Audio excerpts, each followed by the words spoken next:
বর্ণিল আয়োজনে দেশব্যাপী উদযাপিত হচ্ছে বসন্ত উৎসব।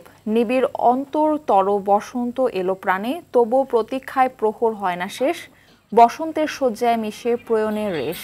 এই প্রতিপাদ্যে মৌলভীবাজারের শ্রীমঙ্গল উপজেলা প্রশাসন ও পৌরসভার আয়োজনে অনুষ্ঠিত হয়েছে বসন্ত উৎসব।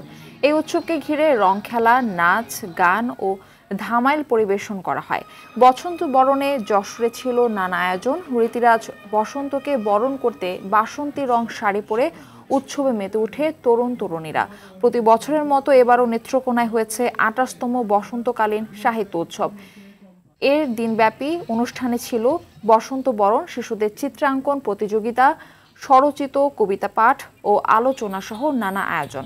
কুষ্টিয়া ইসলামী বিশ্ববিদ্যালয় ডেভেলপমেন্ট স্টাডিজ বিভাগের উদ্যোগে আয়োজন হয়েছে বসন্ত বরণ উৎসব নবরাগ ১৪৩১। বসন্তের আগমনে পর্যটন কেন্দ্র কুয়াকাটায় ভিড় জমে হাজারো পর্যটকের।